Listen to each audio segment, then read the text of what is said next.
What's going on, guys, and welcome back to another tattoo practice. This time I'm doing it a little bit differently. As you can see, I'm doing a live commentary on it rather than doing the practice and then commentating over it afterwards. And it's going to be interesting. I don't know how the audio quality is. I got a new microphone to try and work with it, but let's just see how this turns out. But otherwise, I'm doing this Hann-ya mask that I designed. I had fun drawing it, and the only problem is I haven't actually set out what it's going to look like afterwards. That's one of my big problems, is I don't fully render a lot of my drawings before trying to tattoo them on practice skins. I'll draw the outline, and then when I'm practicing drawing, or when I'm practicing on skin, I'll then go in and start trying to figure out where the color and everything goes. But hopefully it'll be fine. For this piece, I have a lot of my standards that I'm doing for needles. I have them all laid out. I am using an 18 round liner, a 14 round liner, an 11 round liner, and a 3 round liner, all from Easy Tattoo. And I have a 23 curved mag and a 13 curved mag, also from Easy Tattoo, for the shading. And it's going to be a mix of voltages on I'm using my standard machine that I use every time, my CNC WE, most likely running the same way I always run, between 7 to 9 volts. That's generally, especially for practices, obviously I'd run a bit gentler on real skin, but for practice skins I run between 7 to 9 volts every time. And what I'm going to be starting with right now is my 18 round liner, and I'm going to be, actually no, I'm not running 18 round liner, excuse me.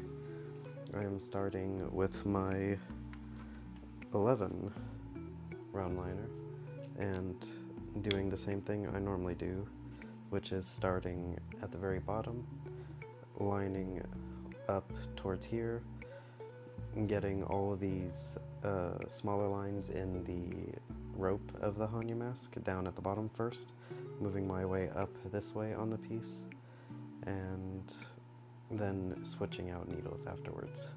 Right?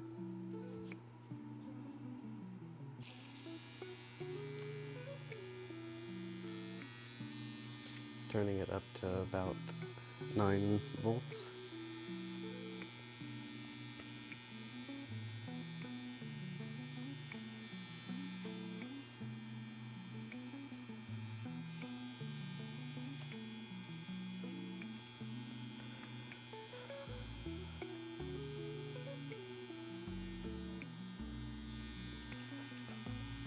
Starting down at the very bottom of it.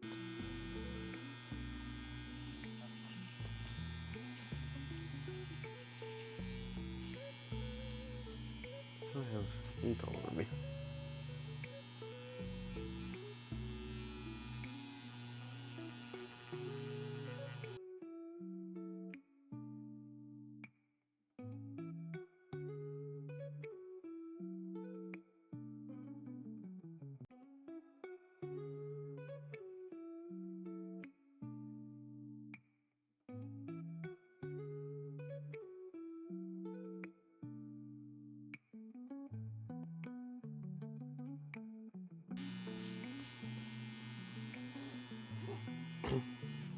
Now that I've got that piece done, that outline of the rope, I'm gonna swap over to my 3 round liner and just try to put in the little details on the inside of the pom-pom at the end of it. I don't know what it's actually called, but that, just what I think to call it, is a pom-pom.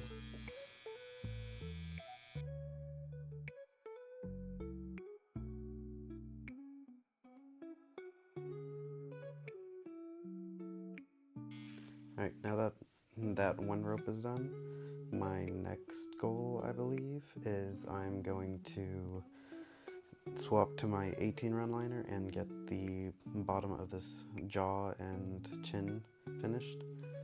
Get that lined out so that then after that I can swap to my 11 and 14 and start on these flowers, the rope, and the mouth, I believe. It's not much, it's just a line. Right.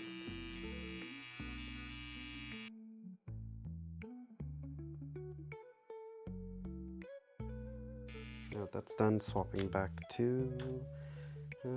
I should probably swap to the 14 round liner and get these flower petals done, and then swap again over to my 11 to get this rope out of the way afterwards. Well, I'll probably do this flower and this flower, and then swap to the 11 so that I can do this rope and the mouth and the details inside of the mouth.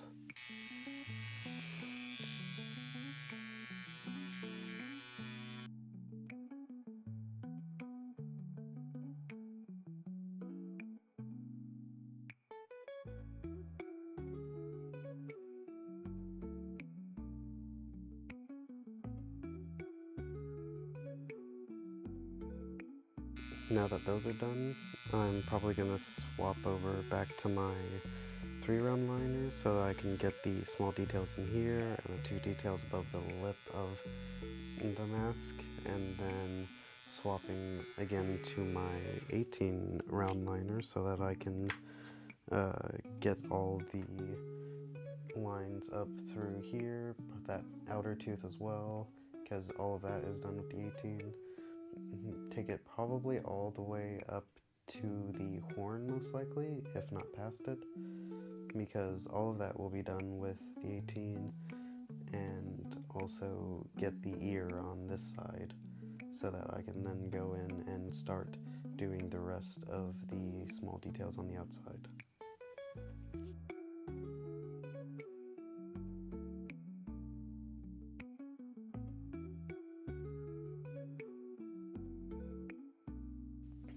Now that should be the last. I need to use the 18 round liner, and then next I should be using my 11 round liner and lining out the hairline, and then I think that might actually be the end of the 11 as well. I'll use the 11 to line those out, the 3 to do all the little lines on the inside and the stray hairs on the outside, and then all the petals and the cherry blossoms on the side will be done with the 14.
Alright, now all the lining's done, and now that's done, I'm going to try and clean it up a little bit. Obviously there's a lot of leftover ink on the skin, and then moving on to shading. When you shade, or at least when I shade, from what I've learned on my own, is that when you shade, you start with your darkest and move on to your lightest towards the end. Whatever your shades are going from dark to light, it's best to work that direction, because a lot of the times it's easier to, for example, for like say wiping or for dabbing your ink off, your excess ink off, it is easier doing that going from darks to lights, because it's easier to take a light color off of a dark color. It'll come off easier like wiping, especially on fake skin. Real skin, it's completely different, but for fake skin. But if you do it the opposite way, you have your light colors and then you put a darker color on and try to wipe it off, it will stain that lighter color. So what I'm going to start with is probably what you start with is just straight up black and black shading, which I'll probably be doing underneath the cheek, darker shading like black shading around the cheek, under the nose, the tips of the nose, under the jaw, and just deep black inside the mouth itself. Then probably move on to the blue, the darker blue that's going to go into these ropes that hold the Hann-ya mask.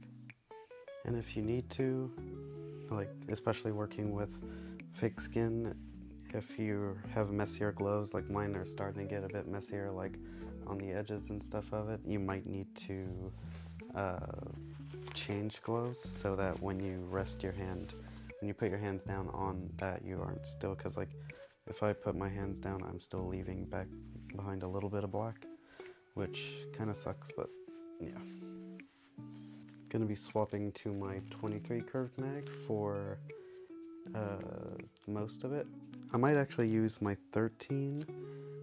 The best way to figure it out if you're just trying to figure things out on your own on fake skin is take it, hold it up to your design, and if it looks like it will, whichever ones will fit better for the spaces you're going to be working for, then use that.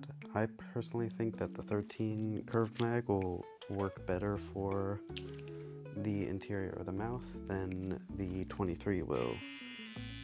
And when you start the shading, I believe you should drop it so that your machine runs a little bit slower and it'll go in more solid. The best way to fill in areas is just work in tight, small circles, pushing in a direction. Try to keep it all consistent and even. You'll tell if you'll go too slow. It is possible to go too slow and you'll just start eating up the skin.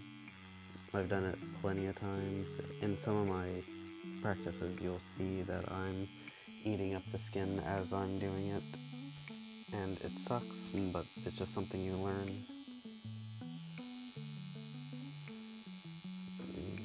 It's pretty solid. I can see slight colors missing in spots.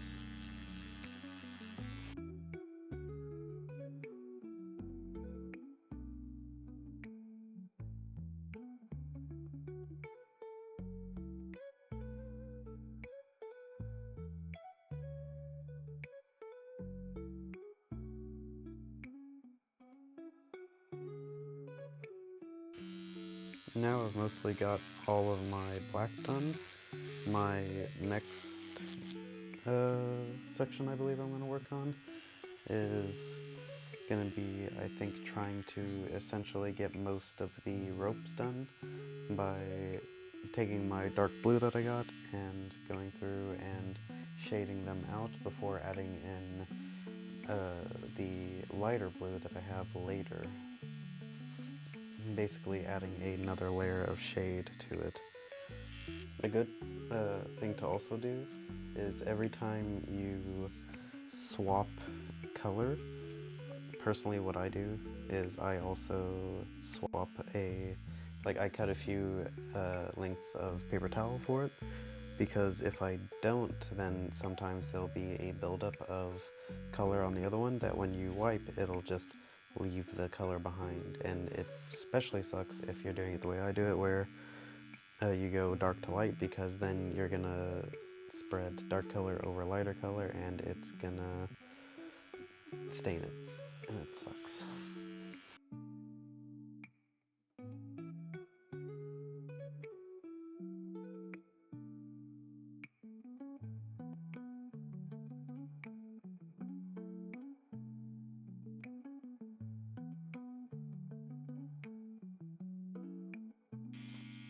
Oh yeah, that looks good. Alright.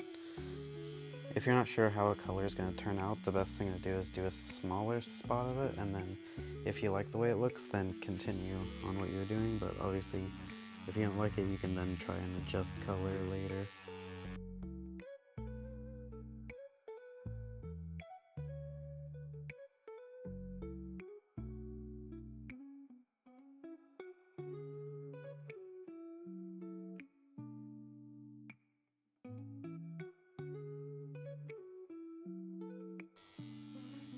Now the flowers are basically pretty much done. I think the next thing in my order is probably to do the ropes. Put the lighter blue around in the ropes, and then after that, it's basically just finishing up with the yellow and maybe a little bit of the white. Generally, it's harder to do white on fake skin, but sometimes I try, a lot of times it doesn't really work, so I most likely won't end up doing any.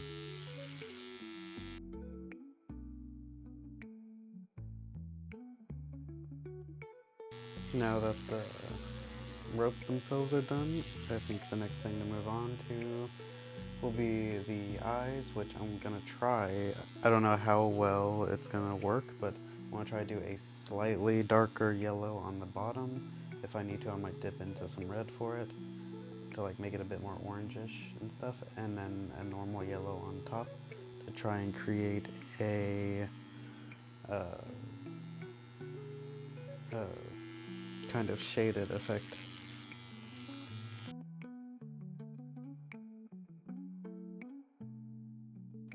I think now that I've gotten the yellow done, I think what I actually kind of want to try to do, I should have done it to start with. I feel like this is what I do a lot when I tattoo, is I'll see something that I probably should have done and just try to do it later. I want to try to add a little bit of black, if I have any. There we go. Try to add some into the horns. I probably should have added some to start with, but I kind of forgot about it. And that, honestly, apart from cleaning it up, I'm like, every time I finish a tattoo, I can obviously see a lot of problems with it, but I don't go back and fix it because for me it is a learning experience that if I want to at another time to go back and fix it, I could. But for now, I think I am finished with the piece. Honestly, like, obviously I can see some spots that have some shade, some spots that don't, some spots that look a little odd to me, but honestly it looks like probably one of my most completed pieces I've ever done, so... But otherwise, like, I'm actually really satisfied with this piece just looking at it right now. But if you guys like it, leave a like and subscribe, and if you have any suggestions, and tell me if you prefer this style or if you prefer me doing it afterwards, me doing my commentary afterwards after I've already done the tattoo. But otherwise, I'll see you guys in the next one. Bye.